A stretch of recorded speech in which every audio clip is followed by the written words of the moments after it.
This is Kevin.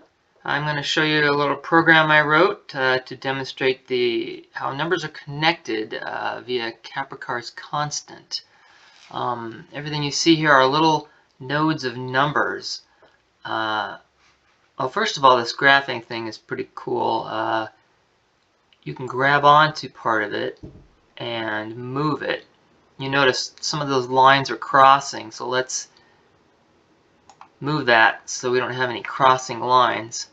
It's kind of random when it first generates this. If I were to refresh the program, it would look completely different, but all the numbers and everything would line up the same connections. Let's see how I did by dragging that over. We've got 1,000 nodes, so yeah, it's going to take a while. Yeah, it's coming together good. So let's zoom in. Let's see if I can zoom in before it's really done settling down. Yeah, it looks like we can.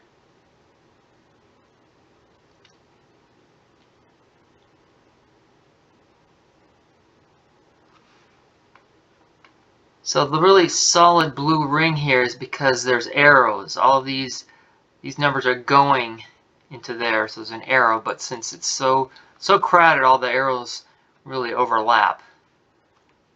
So you can see all these numbers map to 396. And then you can see one line coming out. So 396 goes to 594.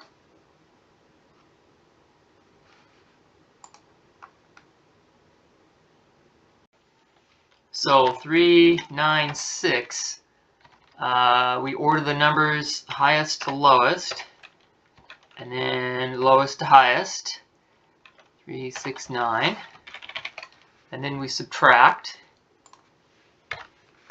and we will come up with 594. So 396 maps to 594. Now if we continue, we'll see that 594 will map to 495, which is our terminating number. If you were to do it again, map 495, it would come right back to 495, and you can see that because they're just rearranged digits. So part of our constant calculation is rearranging the digits from high to low to high and subtracting. So that would be the end. And every number from 0 to 999 would eventually map to 495, with the exceptions of like 111, 222, because those map to 0 and 0 maps to 0.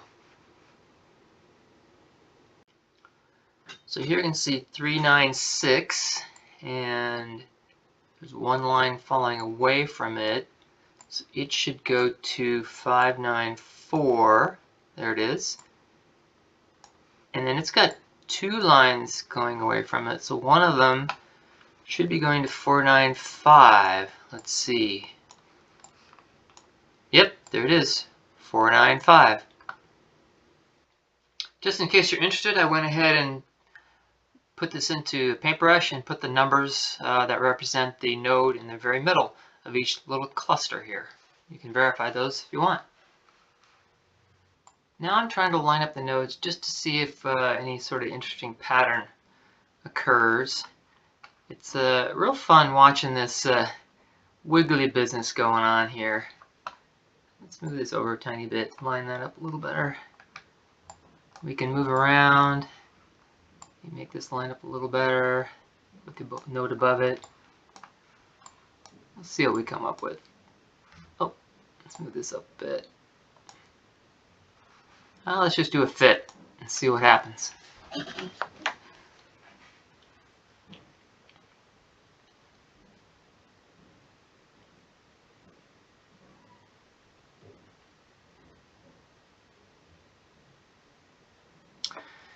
Yeah, I don't know how interesting that is, but got a line and then nodes joining into the main chain.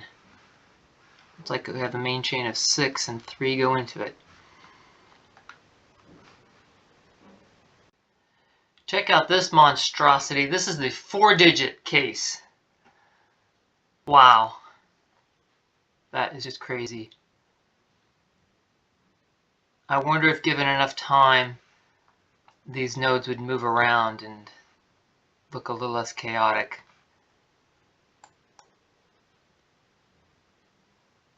Anyway, I hope you enjoyed learning about Kaprekar's constant.